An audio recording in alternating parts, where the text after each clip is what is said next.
Manchester City fans around the world, a very good afternoon and welcome to Matchday Live with me, Cel Spellman. What a treat to be with you on this beautiful Saturday afternoon as we return to the Premier League as we take on Southampton at the Etihad Stadium. We have got kick-off in just under an hour and we're going to be bringing you all the action and all the build-up before that begins. Safe to say, we have certainly been spoiled here. The last 3 games have produced 19 goals, 16 from City, and conceded only 3. Of course, that was against Leipzig in the middle of the week there in our 6-3 win to kick off our Champions League campaign. And I can tell you, there are 5 changes to the starting 11 from that game on Wednesday. I'm going to be bringing you that team news in just a second. Welcome along. Thank you for joining us.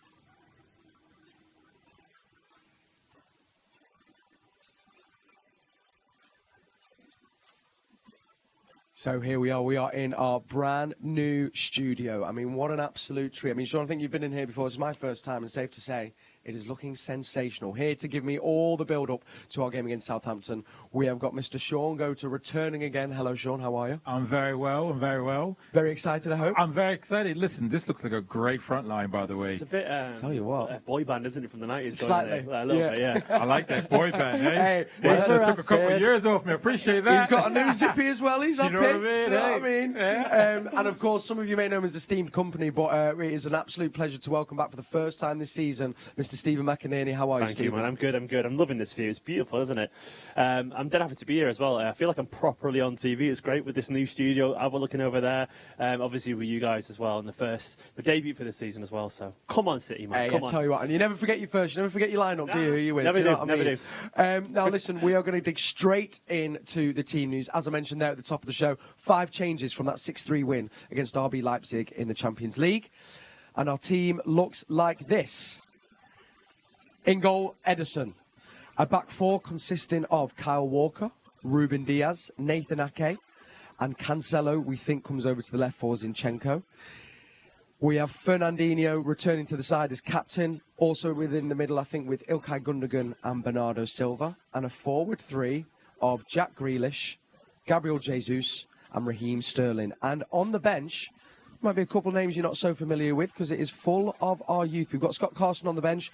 Kevin De Bruyne is on there. Ferran Torres, Riyad Mahrez, Phil Foden, and Luke Mbete, Cole Palmer, Romeo Lavia, and Joshua Wilson Esbrand. Some names there are unfamiliar. I'm sure we'll be able to bring you up to speed with Stephen sat next to us because he does know all things Manchester City. First of all, Shaun, I'll start with you.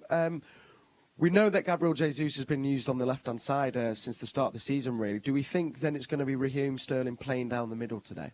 Yeah, I would assume Raheem will be up the middle. And I'm glad to see him on the pitch starting. I think his experience, his quality, and I'd like to see him get a goal as well. But Jesus being out wide has really just now taken to playing out wide. And I've come to learn only the other day through our good friend Shaun Ray Phillips that he had always been a wide player. Or started out originally as a wide player. So now it makes sense how he's assisting all these goals and scoring goals as well. So, I would imagine Sterling playing up the middle.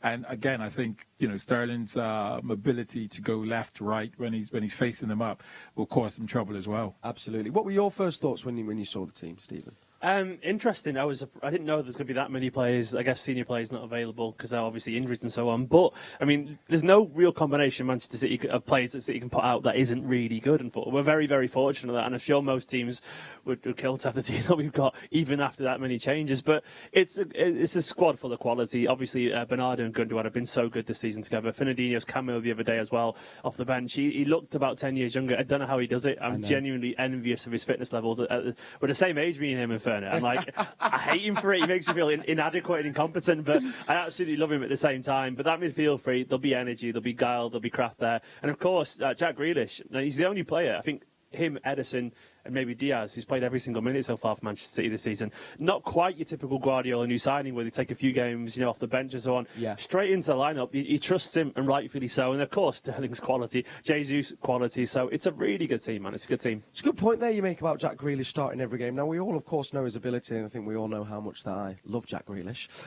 But, Shaun, how difficult is it for a new signing to come into a team bed himself in, obviously, with his teammates, but then also get up to speed with the style of play and also kind of, the formations and, as we know, the triggers and all the little things that are practiced in training.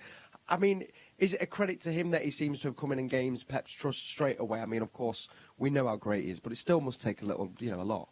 It normally does, but it just shows you the trust that Pep has in him, that he's played him, every game, every minute of the game, in terms of him playing and understanding what Pep wants, and that's a credit to him and his knowledge and understanding as well, because you can be given that knowledge, but then going and executing is another thing. Yeah. But again, he's settled in really well, and it's a credit to him, but I think Pep just has a way of making players understand, because he's able to pass his message on where players do understand. You don't often see or hear a player not performing because of the message, and that just showed you that Pep is a really great teacher in terms of passing information on. This is what I want. You come in these pockets, and I just think Grealish is going to grow from strength to strength, and the quality that we know that he's got, we will just see it more and more. Absolutely. Now, of course, Zinchenko has started in the middle of the week. Cancelo has gone back over to the left-hand side. Yeah. I mean, he's really started kind of phenomenally, Cancelo, as well. And actually, the versatility to be able to play left or right must be invaluable for Pep. Just a pure footballer, isn't he, Cancelo? Genuinely, one of those guys you could put any position and he probably would be able to learn it. Maybe he might struggle at centre-back a little bit because of his height, but in general, you could play anywhere that's progressive in any position. You could put him as number 6, you could put him as number 8, you could put him probably as a striker and he'd do an all right job. He's just an incredibly intelligent footballer, and it's no surprise that he's the kind of guy who could prosper under Guardiola at the same result. But like the other day at Leipzig, he was special, if we're being totally honest. He was a genuinely special performance. He had everything, he was robbed of a great assist as well from Ferran Torres with that pass where I thought he was level personally. We can't get into it too much, but that pass and the quality of the balls over the top, and then his strike. Dangerous strike, to be honest. Yeah. Shaun, Steve, I know you're a brilliant point. You make an absolute brilliant point in terms of him being able to play in multiple positions. That shows you the intelligence that he has. Again, I get so excited to see a fullback get into the number 10 positions, and he's sliding balls, and you're thinking, well, this is what De Bruyne does. Yeah. This is, what other number 10s do. And you just think, He's comfortable at doing that. He's also scoring from just outside the box. And you're right. I've never really thought of how many positions can he play. But I think you're right. You'd have to learn a little bit, but I think you could honestly play pretty much anywhere if you give him the coaching, because he's just a natural footballer. Obviously, he can defend because he's a defender, but his vision and his awareness and his technical ability in tight spaces as well, because he's used to playing on touchlines.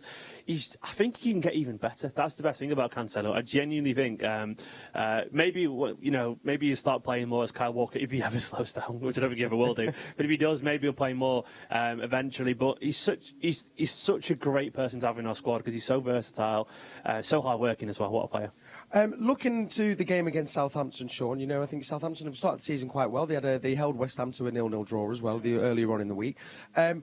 Will we be thinking going all-out attack, or do you think the conceding the 3 goals in the middle of the week will be on the mind, and they'll be wanting to have a building from maybe a solid foundation at the back and then go for the goals? What do you think? I think he'll be winning the clean sheet. I think the game... Champions League game, we just conceded 3 goals. I think they'd have looked and reflected and know that, there's some areas where we could improve. I don't think that will be on the players' minds. I think the thought will be, we want a clean sheet, and how many, it sounds disrespectful, how many goals can we get?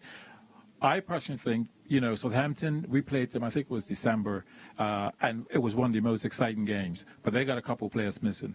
Van der Gaard is back, and I say missing, that's moved on, and Danny Ings. They're missing some goals, and they're also missing at the back. And I think, for me, they've scored like 4 goals in 4 games. And this is part of their problem. Yeah. And I think this is where we will be able to capitalize in terms of keep a clean sheet. Hopefully keep a clean sheet and go on to score a few goals. So I think another exciting game today. Fantastic. Thank you, Shaun. Final word as well. We mentioned it before. There's a few senior players missing from today's team sheet. Of course, we know that Stones and Laporte have kind of carried a few knocks as well. Rodri, another player name there that isn't on the bench. But there's a few kids, Stephen, which is so great seeing. There was one in particular that I know I wasn't too familiar with, the young left-back. Yes. I feel like it's perfectly timed for me, because I pay a lot of attention to the academy games. I was even at the stadium the other day at 3 p.m. on the Wednesday before the Leipzig game when we won 5-1 as well, with this lad playing, Joshua Wilson-Esbrand. Now, we signed him, I think it was from West Ham a couple of years back. He had a really good first season at City as a 16-year-old first-year scholar. Unfortunately, he got a serious injury. I can't remember what it was, but it was the kind of injury that keeps you out for the whole season. And he's basically making his way back into the team now. And he's really good. He's genuinely really good. Obviously, I say he's a long way from the first team. He's on the bench today, so maybe not. But either way, he's coming back from injury. But what I like about him is he's a proper left back in the sense that he's left-footed. He's good at getting forward. He's strong. He's a good build as well. He's I'd say about 5'11", 5'10". Maybe might even be taller than that. I'm not sure. But either way, he's not a small, wiry fullback. He's strong. He's built. Good pace as well. Loves to get forward. Strong in the challenge. And he was very, very good for the UEFA Youth League game the other day. And it's good to see him on there because there's many players that could have been on the bench as well. Like McAtee's been fantastic recently. Yes. Samuel Edozie played in the Community Shield. But Wilson-Esbrand's on there, which to me suggests it's a positional decision, which I like that. Yeah. So he's not just putting the next 4 young players on there because they'd all be attackers, but he's putting the ones that will balance the squad out, which I like because it does mean actually, touch wood, it doesn't come at the sake of an injury, but it does mean that there's an opportunity. He might actually get on the pitch, which is really, really encouraging. And he's not the only one. Lavia, I think people are more familiar with him, and Cole Palmer, of course, as well. And Mbete. No, he's a player that I love. He is an absolute beast, isn't he? He looks like a young Vincent Kompany. I remember, I think I once tweeted about him once, and I got a random retweet from someone else with the surname Mbete, and it turned out I think it was his dad or something like that, and I said, this kid looks like he's obsessed with Vincent Kompany. And you can watch him walking around the pitch, and he struts in the exact same way. His way he holds himself and everything. Honestly, you would convince yourself it's just his son or something like that. Yeah. But left-footed as well, pacey, strong. We've got so many good young centre-backs at the club at the moment. We've got him, Howard Bellis on loan at Anderlecht, under Vincent Kompany, of course. Callum Doyle on loan at Sunderland, doing really well. But Mbete as well, he's there on merit. He's another good young player alongside Palmer, Lavia, and of course Wilson-Esbrand. Absolutely, thank you, Stephen. We've also got a new signing to talk about in just a little bit. But before that, I would love to tell you about our WhatsApp now. If you don't know already, it's a way that you can basically directly get in contact with the show. So if you've got any burning questions, or you think, actually, Kel, you haven't thought about this, send us a little WhatsApp, and then I can put your questions to our guests here in the studio, either about the game, or maybe you've had a question for Shaun, maybe about his career in the time, or maybe some more insight from Stephen. Whatever it is, just WhatsApp us. I think there'll be a little number there on the bottom that you can use, and then we're putting your questions to our guests, and you could be a part of the show as we roll on through. So please do that. It's great to have you involved. The show is for you, of course. Now we're going to take a slight pause and hear from the man who, of course, captained the side in the middle of the week, which came as a bit of a surprise.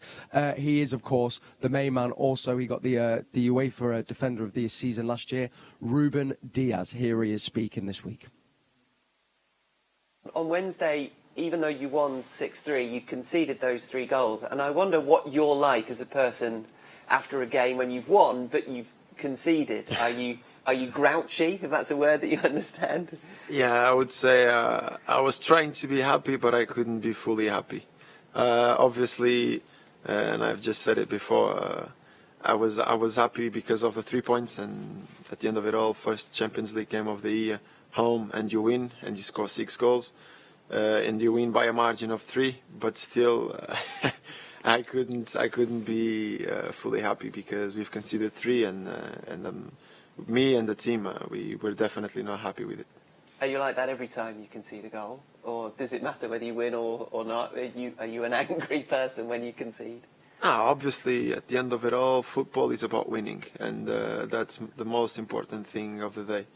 The not conceding is a natural thing of me, and not just me, much other in the team, because we like to be dominant. We like to know that they didn't stood a chance. And at the end of it all, I think, if I make no mistake, Leipzig made 3 shots, 3 goals, and I don't like it. They could have created the chances, but at the last time, if we had a block, I would rather that. And yes, that's it. Because against Leicester, obviously, it was a clean sheet, and against a difficult team to do that, and Southampton might be the same, and certainly playing a similar style as well.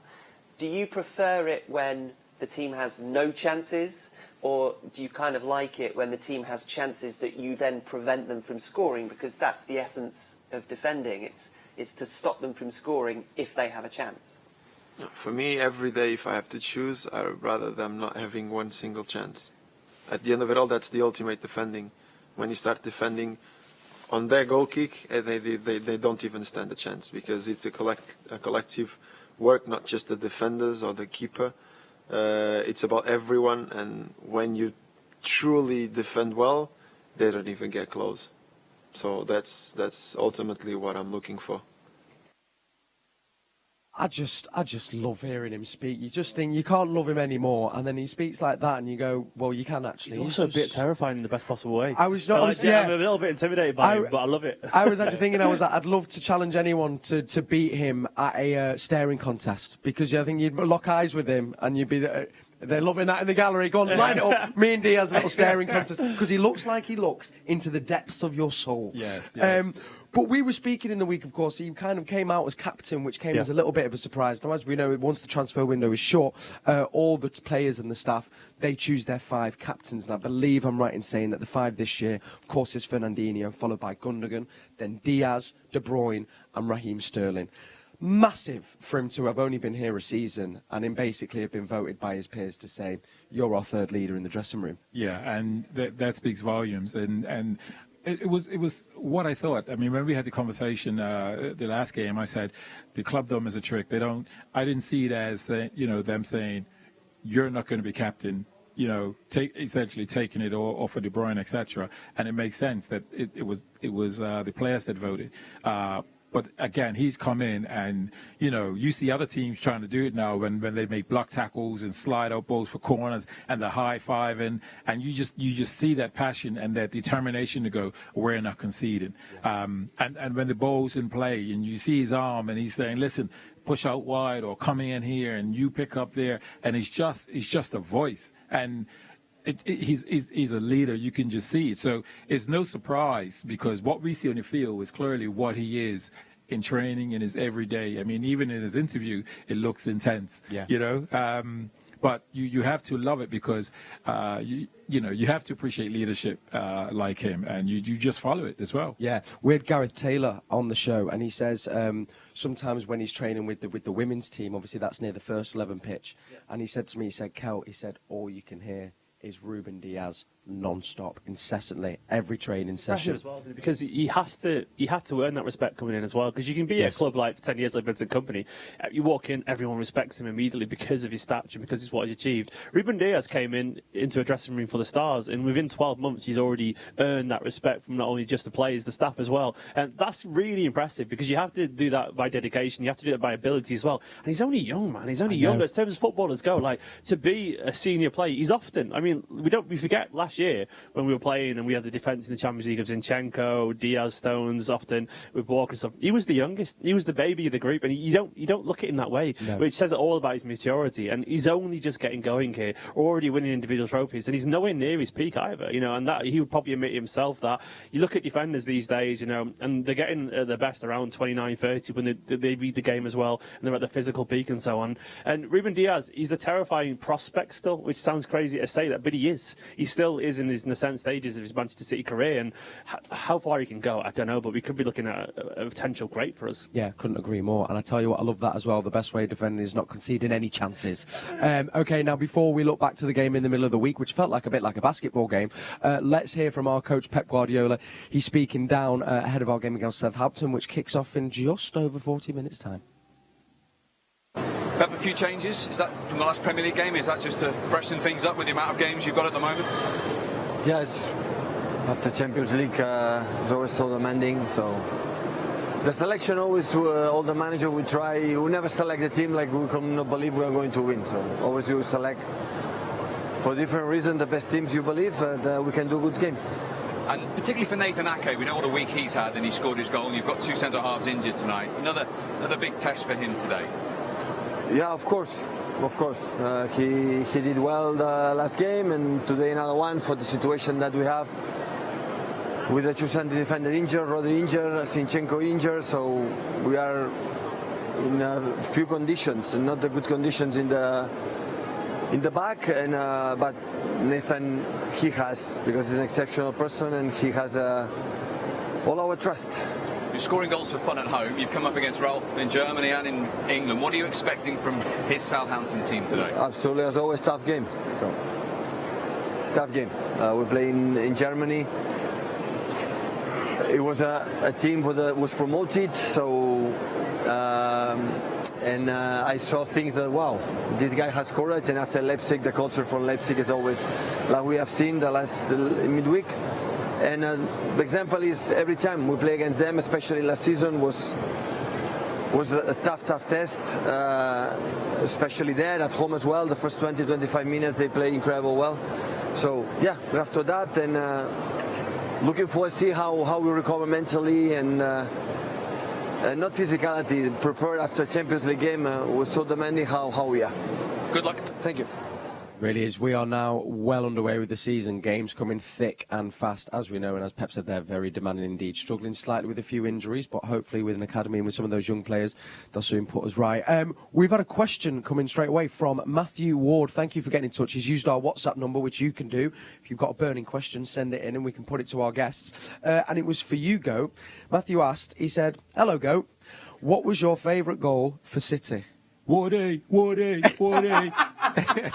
Oh, Shaun. Favorite goal? Well, listen, it was against United. It's sort of a battle between the assist from Nabu and the actual assist from Berkovic. But the Berkovic one just comes second. Okay, nice. Well, done well there as well, because we're going to be talking about Al Berkovic in a little bit, because he's a player that, of course, played for Southampton and played for Manchester City. You know, I've actually, and this shows how far we've come, City in the Shop released after that season. It was a frame if you had your ticket, and you could say I was there for us, that big win. And the picture is of you celebrating in front of the City fans. Yeah, and it's magic. I've still got it up on my wall. Actually, too far to not be worthy of that still. Well, You should always be doing that still. I was there. Yeah, you know what I mean? We were there when we beat United. I want a commemorative display always. Yeah, every time. We should do one for every match day live. The players are just coming out behind us here, just taking to the pitch to have a little warm up. Of course, we are taking on Southampton in this Premier League game. There he is. Super Jack Grealish is starting over on the left. He, of course, made his Champions League debut in the middle of the week, and also got his Champions League debut goal. It was a beautiful finish, cutting in from the left-hand side. Let's actually talk about the middle of the week, and I guess, the thing to talk about is all the goals. But, Stephen, I'm going to begin, seeing as we heard from Diaz, he said it was 3 shots, 3 goals. That sounded a bit like City of a couple of seasons ago, which is not something we've been used to seeing recently. It was just vibes, wasn't it? No defending, just vibes, basically. Yeah, but, to be honest, occasionally games like that can happen. I didn't really think there was it wasn't a game littered with terrible mistakes. A few of the goals, we looked just a little bit flat-footed, which is, I guess, when you can switch off sometimes. I don't know, maybe it was the first game of the group stage. It can just happen. You can have days, and I'm sure Shaun knows that as an ex-pro. Sometimes you have days where the guy at the back post is a little bit taller than your defender or whatever. Because Zinchenko, the first goal, for example, the guy won a header behind Zinchenko. Zinchenko can't be both in front of him and behind him at the same time. The cross was a bit deeper. He won the header. It just happens sometimes, Sometimes a good goal is a good goal. We probably switched off a little bit for the second one when De Bruyne, I think, tripped over with the referee or something like that. And I think we did switch off a little bit there. But I guess the most important thing usually, if you concede a goal, is, and Guardiola mentioned it, is you react. If they score, you go and score. Yes. They score, and we did that twice as many times as they did, so which ultimately that's all that matters. But it was a crazy game. It wasn't one for the purists like Diaz, he's coming out saying, I don't want to concede a chance, and we concede 3 goals. But days like that happen. And to be honest, I'll take the odd 6-3 every now and then. They're good fun, man. There's a few under his reign, wasn't he? When under Keegan and so on there. Yeah, so I love a good 6-3 every now and then. It was, and it was an electric game. As I say, it was goals at both ends, and I think it was a great, a great kind of example of Champions League football. That man there that you can see on the screen, of course, opened up our scoring account, and I don't know if you've seen on his Instagram this week, but he put a post out because sadly Ake's father did pass away during that game, but he did say that his dad saw him score his first Champions League goal, which just feels very special. So we just want to send all our love, thoughts and condolences to Nathan Ake and his family at this time. But that was it was a great header, and you've always spoke about his heading as well, actually, Shaun. I know you mentioned that a couple of times. Yes, and this is one his qualities. Again, in both boxes, he's really good. We get set pieces. He is a threat, and the good thing is we have a number of players that can pose this threat But again, I always have a belief that he gets something on these balls coming in the box if it's within a foot or two of him. And that was very good for his confidence as well. Not to say he was down on confidence, but again, as a centre back, if you can contribute to scoring goals, that settles you down at the back. In terms of when you're passing out and having the confidence, sometimes to drive forward and just play a normal game. So that would have given him a lot of confidence. Absolutely. And then the next goal, of course, was an own goal. But I mean, we say an own goal. Is there much you can do with a Kevin De Bruyne ball like that, Stephen? The defender saw that cross and thought he deserves a goal. A beautiful way across. What a finish, back across the keeper like that. To be honest, he was he's kind of made a mess of it, unfortunately. But it was pure Kevin De Bruyne, wasn't it? Putting into that dangerous area. And the best thing sometimes you can do, I guess, is make the defender. Well, he has to make a decision, and he can cause. If you do that, you put enough good crosses in, at some point someone's going to make a mistake or the ball will bounce clear. It was unfortunate, but, you don't buy a ticket, you don't win the lottery. And we put the cross in. It was a good cross from De Bruyne, and the guys had a mare, but I loved it, I'll be honest. It really was. And, of course, if he wasn't there, Grealish would have been popping up at the back stick. Then the next goal, of course, as well came. I think, we're going to do our City goal first, producer? We'll go to the 2-1. We're going to look at the next goal then, of course, that came from a man who scored a hat-trick, which I think kind of got lost in the 9 goals, but a big hat-trick away from home. And Kunku popped up 3 times. Here was his first one, Shaun. Again, we talk about the header. It was, can we do much about that? Yeah, but see, when I look at that, I sometimes think this ball comes across so flat. Aki doesn't have the time. The only way he really stops that, he has to already have been touch tight. And touch tight being close enough to just stick his head and head it away. I really don't think, because it comes across so quick and so flat. And I think the distance from it being far post to the lad that headed it, I think it was maybe 8 yards. Yeah. So that's fractions of a second of the time that ball has gotten to him. And again, if you're a yard or yard and a half off your player, you can't make that up. And I look at that and I think, where can that goal be stopped? And the only way I think is stop it at source, the actual cross, because again, Zinchenko, his reaction to turn around tells me that it was too high for him to jump and get something on it. And as he turns around, the ball just comes straight back in. So I don't think there isn't a lot we can do about that particular goal. Was there ever any times where you were training as an ex-pro, you'd be looking at the analysis of the game and you'd go, not much we could have done there, really. A good goal's a good goal. Like, did you ever was that a thing that managers accepted it? Yeah, exactly. There are times you do look at a goal and you look, because you always think, what could I have done? I used to always think that, what could I have done better to stop that goal, to help score a goal? And again, if it comes to conceding, that's exactly what takes place. And you look and think, could I have done something? So when I look at that clip, I think Zinchenko just turns around, because if he could have had it, you just jump and head it. And the fact he turns around tells me that ball's too high for him to head. And it just gets headed back across. He's in the right position. He's goal side. Someone or some coach could say perhaps he could be further back, but then that player that's far post could then run inside of him. It's horse for course. And sometimes you just have to say it's a good goal. Yeah, once the ball was going in, it was tough to do anything about it, wasn't it? Of course, like you said, though, Stephen, and Pep said as well, the reaction is the most important thing. And then right before us looking like going in at half-time at 2-1, it was the penalty, which, I mean, I think we all had a little bit of nervousness when the penalty was given. I mean, first of all, I think it was a definite handball that we all agreed in the middle of the week. Yeah. Were you nervous, though? I mean, did you know who was going to take the penalty? Did you call it? No idea. Oh, Ederson. We all waited for Ederson. Ederson from here until the end of time. But it was a good penalty. There's the confidence that penalty. Beautiful penalty. Yeah, that's a guy proving a point as well, because it's so hard to get in the team these days with the quality of the players. And Mahrez definitely deserves to be playing regularly. And the quality of that penalty, top corner, absolutely perfect. With conviction as well. And I think it's probably fair to say as well at the moment, there's a slot open for penalty takers, so if he keeps that up, it's probably his. Yeah, it was, because it feels a little bit, actually, I mean, since that one it seemed the one that he missed against Liverpool, which all hangs in the memory, just seemed to have kind of put him way down the pecking order. But then, as you can't forget as well, very crucial penalties last season as well in the Champions League, Shaun. So he obviously has the ability and the confidence to do that. Yeah, I think he recognises that. He's thinking, I could step up here and get back on these penalties. And as you said, Champions League game, he stepped up, big penalty. Again, yesterday he started off, so he's put that claim in. He's put the ticket in and went, Gaffer, I want to take penalties. Yeah. Where would you put your penalties? Well, when I think of penalties, keeper's right. But it's a funny little quick story. Kevin Orlock, when he went to take the penalty at Wembley, he's walking up and he says, I'm going to keep us right. Takes another 5 steps forward. No, I'm going to keep us right. Keep us left. Takes another 10 yards, walking up to the ball. No, I'm going to go down the middle. And said when he put the ball down and backed up, he just went, I don't know where I'm going. I'm just going to strike it. Genius. What was your record in pens in your career? Can you remember? I didn't take a lot of penalties. Yeah, I did take so, a couple in previous clubs. Probably had about, I'd say maybe 10. And I don't recall missing. I did take one penalty at City, probably within my first 5 games.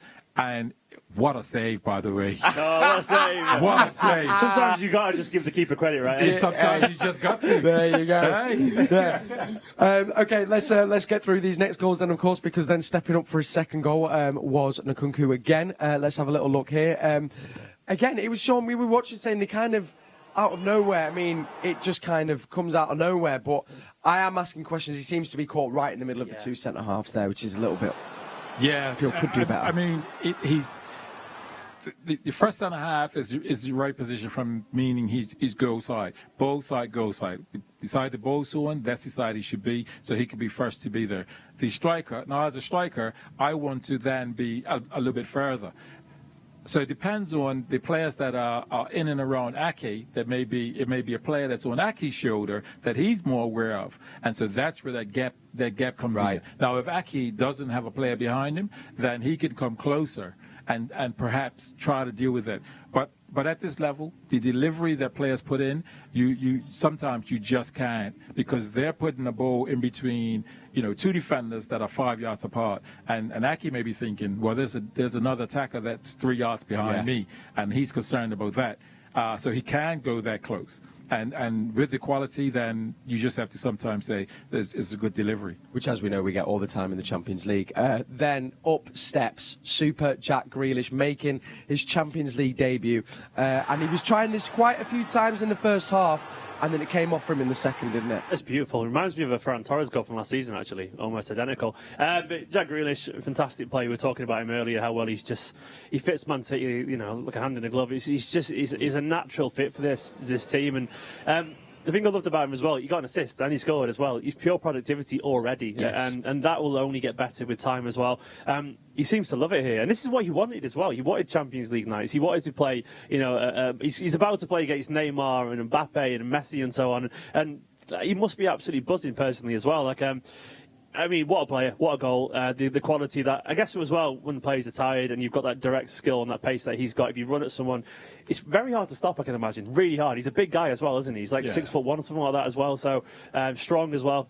And he obviously has the quality to finish, and it's a beautiful goal. Really, really is. Then, again, it was, as I say, like a basketball game. Back at the other end, Leipzig then also had their answer. It was a quick work goal, but again, I did watch it live and felt that people weren't tracking the runners personally, Shaun. Well, we could perhaps say yes, tracking runners, but I think that goal comes from the player being allowed to turn. As a forward, I'm mentoring kids, I'm always saying, if you can get turned, that's when the whole pitch opens up. Because he doesn't see that pass if he doesn't get turned. And the fact he gets turned, he recognizes real quick, there's a player on his right, that's making that run through, and then he just slides it. So I think being tight initially has to be tight or as they say, touch tight, where the player can't turn. Now, if he bounces it off to another player, then that's your job done. Yeah. But if he gets turned, then you haven't quite done your job, especially if you're only 2 yards away from him. Yes. You need to be close enough to stop that turn. Yeah. Then I think it was definitely a contender for goal of the month, and it must have been the goal of the game. Spoke about before. I mean, the beautiful strike from Cancelo, wasn't it, Stephen? A bit of Lana. Remember that Lana goal from years ago? Yeah, good shout.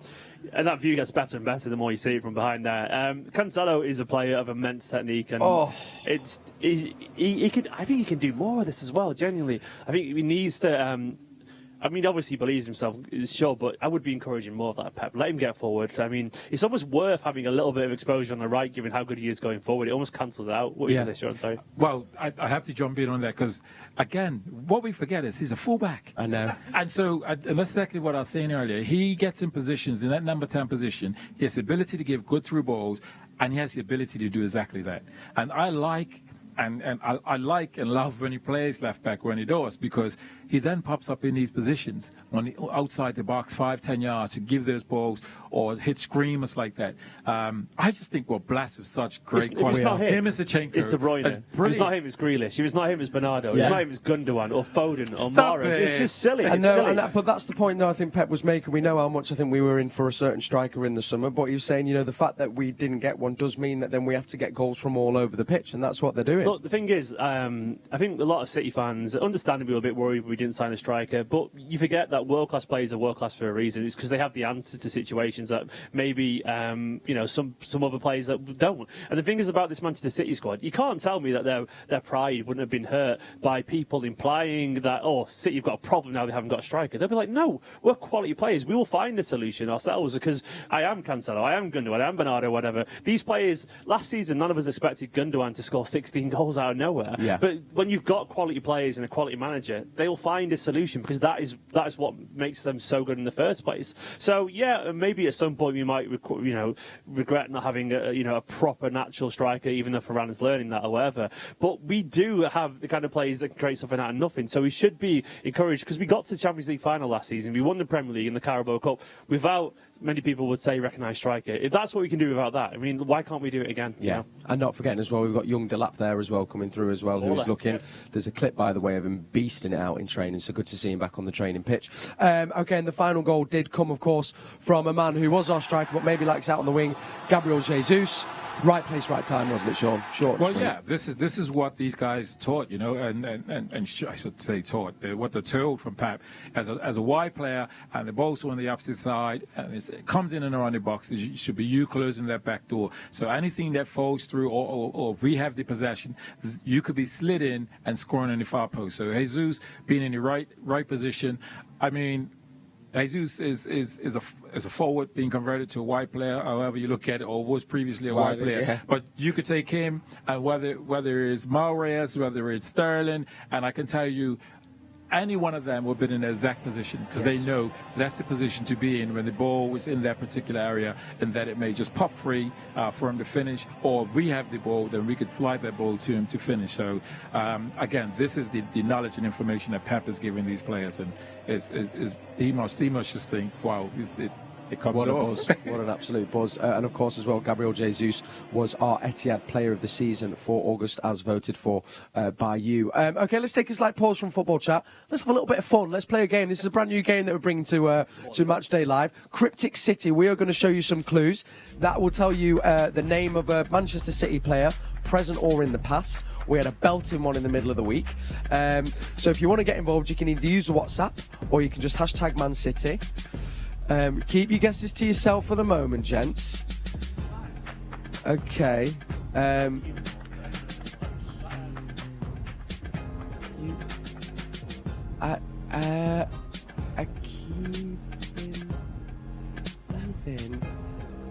you got it, Shaun? Oh, I thought you were... What? Roy, no... Roy... Okay. I'm saying okay, like I've got it. Have you got... I've got... I think we could have a little discussion. Okay. Well, you hold on to that thought. We'll have to have a little chat once we get into the first half, and then if you want to get your guesses in, we're going to be revealing that at either half time or full time, depending on how people are getting on. Okay, now of course we are taking on Southampton here at the Etihad Stadium.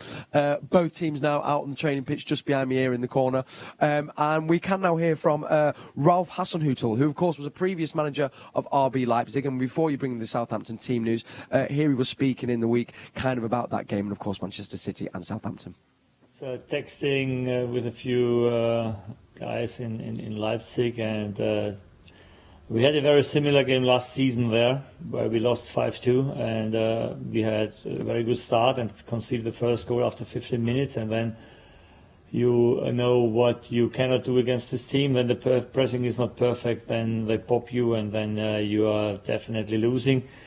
If you sit deep and they have time to play you around, it's also not clear that you get away with something countable. But we have also shown in the past that when we have a perfect match, that we can win against them. And you need a perfect or nearly perfect game. And the week was good because we had time to prepare. It's a perfect week. You have a whole week to work on things. You have a game on Wednesday evening where you can watch a little bit of what you can do or what you can't do.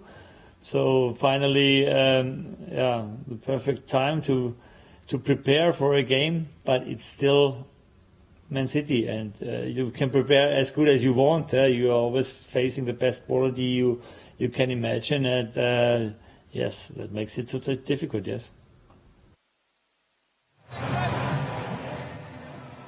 I can now bring you as well the Southampton team news. It's looking like this for who is going to be taking on Manchester City at the Etihad Stadium. And their team looks like this. In net, we have McCarthy, and then at the back it's Livramento, Stevens, Bedenak and Walker-Peters. We have Romeo, Ward-Prowse, Elianowski, apologies if I pronounced that wrong, Redmond, Armstrong and Adams. A couple names there that we know are going to be a threat. Of course, I'm looking straight away, Shaun, at J. Ward-Prowse, Nathan Redmond, and of course, Armstrong and Adams as well have had a good start to the season, I think. Yeah, they all link up really nice when they do get that rhythm going. When I watch Southampton, they are integral in a lot of the obviously the forward attacking play. Prowse with his quality of passing, his vision. We obviously see that also sometimes with England. Really good player. Adams as well. I like him. He's got the strength about him. He's also got an intelligence about him. So it's important we be switched on. I actually think they are. I know I spoke a lot about clean sheets, but I do think they will score one. But I'll leave what we'll score when we get to that part. Okay, I like that. Stephen, Pep actually said, I think. Earlier on in the week, that actually the first 30 minutes in Southampton last season, one of the toughest 30 minutes that we came up against. Obviously, Shaun, you said at the start of the show they've lost a couple of key players, but they are going to be a threat. And I think City, what do you think of the ways that they're going to try and maybe get at City today? They're good out wide. They've got a young lad called Livramento who they got from Chelsea, who I really, really, really like. He was really highly sought after at Chelsea, and they've lost him. He's a tall, galloping fullback with loads of technical ability. Then, of course, you've got I can't remember who was playing out wide for him. Was Jennifer playing? I think let me just bring it back up here. By the way, Redmond, of course, Redmond is just such a reliable player. I always think as well in the Premier League, it's such a high level these days that if any player, decides to turn up, they're capable of just brilliance. Like we saw Townsend score a wonder goal the other day for Everton as well, and Redmond's the kind of player who could ping one in from 20 yards, and there's not much you can do about it. So you can't give these players too much space, and they will look, of course, for whipping it in down the side, because we did see a couple of goals from crosses the other day. We're being honest. Ward-Prowse, of course, as well, is if he's really good at set pieces, and that's something we can't give him space at the edge of the area. And they've got two classic centre forwards up front, I do think they'll look to whip in a lot of crosses. Like Armstrong isn't the tallest guy, but he's a proper finisher. He scored plenty of goals for Blackburn there. And I wouldn't be surprised if he would try and spin off, some of the free balls or whatever and flick offs from Shea Adams and so on. But I think they'll play out wide a lot, I reckon. I think they'll try and use the channels a little bit because obviously as well, our fullbacks like to get forward, so there'll be a little bit of space, particularly probably behind Cancelo on the left as he bombs forward. And it'll be up to Fernandinho, who thankfully is a master at this, but clearing those spaces. Yeah. I think they'll try and use the fact that we potentially could be vulnerable to some crosses in, given the fact that we were the other day. Yeah, and also let's not forget as well, Ward-Prowse has haunted us here. I think he scored two goals quality at the Etihad, hasn't he, as well? I guess as well there will be mentioning training that, like you said there, Stephen, not wanting to give away those fouls at the edge of the box, standing up and making sure that he doesn't have the opportunity maybe to hurt us with a set piece. That would have definitely been spoke about in training session because Pep, the players will know as well that he's a quality. He takes quality free kicks. Anything 5 to 7 yards outside the 18-yard box is his sort of area. So the players will know not to be giving anything away, and we're seeing previous games when that's been the case, against another team where they have a good free kicker, Pep going mental. Don't give away the free kick because this could give them momentum, this could give them belief. But yeah, City I anticipate City dominating game, dominate possession, but yeah, we still have to be on our guard. Nice. Okay, well, 16 minutes till kick-off here at the Etihad Stadium. We had a great little piece of content come out from the media team here at Manchester City involving a absolutely amazing bromance in the form of Ederson and Scott Carson. Now, if you've not seen the Together documentary, definitely go and watch that. But in there, you really just see kind of how close they are and also how much Scott Carson is loved. So here they are having a little goalkeeper quiz together. Scott Carson testing Ederson's goalkeeper knowledge. Con, Gunda. Goalie, hey, it's about you, eh? It's about you, eh? No cheating, lad. Is the questions for you? No, don't listen. Eddie, it's your old mate Scott Carson here. Goalie, fez quiz pra mim, né? We're going to give you a test on goalkeeping. Let's see how well you do. Mal tu sabe, tem muita coisa que tu não sabe, hein? Espera. Isso aqui vai ser fácil pra mim.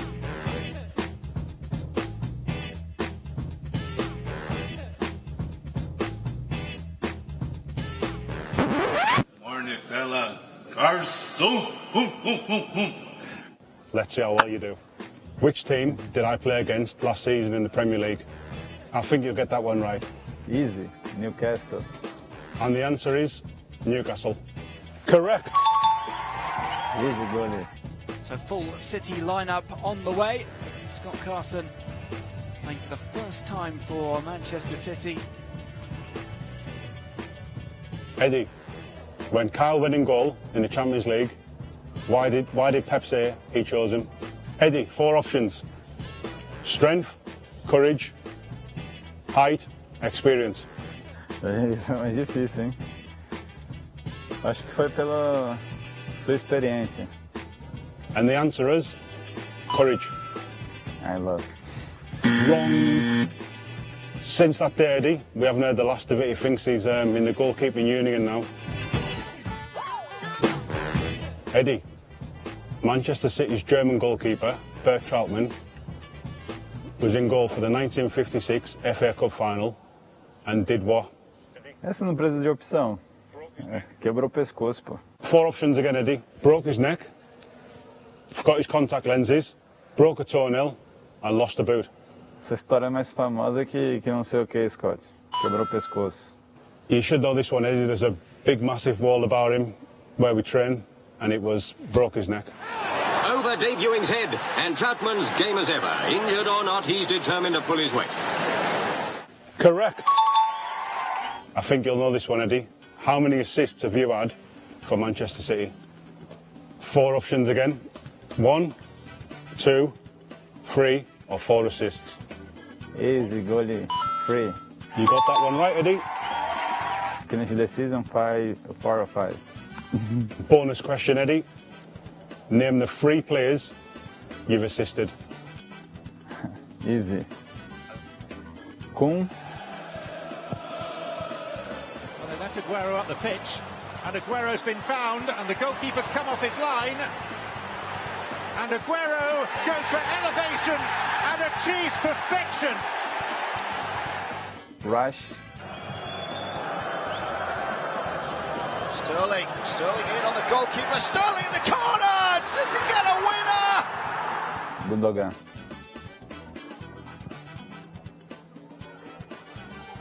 From Ederson, Gundogan will try and run onto this one. Gundogan has picked up the ball and Gundogan beats the goalkeeper!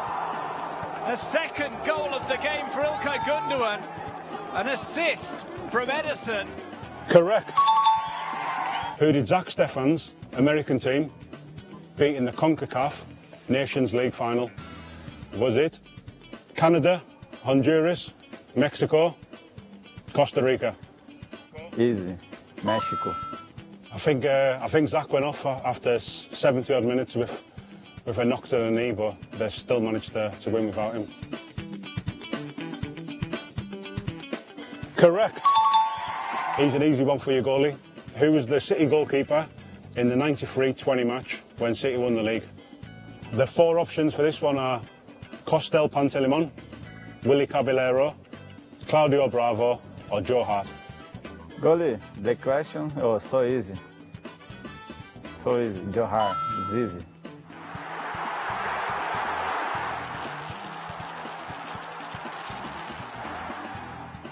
You got that one right, Eddie. Eddie, I think you might need some translation in this one, but it's what happens next from a famous goal in the 1990s. And it's Crosby coming round the back, and Dibble got in at the second attempt. The options for this one, Eddie. The goalkeeper kicks a player, kicks it in his own net, throws it in his own net, or the opposition player heads it out of his hands into the goal. Ele arremessa no próprio gol. Tenho quase certeza, mas não absoluta. The opposition player heads it into the goal. Oh, Crosby's pitched the... Oh, has he given the goal? He has! My word! Gary Crosby! Unfortunately, that's wrong. Ai, errei. Final, one question. I think them goals happened a few times in the 1990s, but I think the rules have got a bit more protective for keepers, so it doesn't happen too much. The goalkeeper union's happy about that now. Goalie, this year I have 28 years, huh?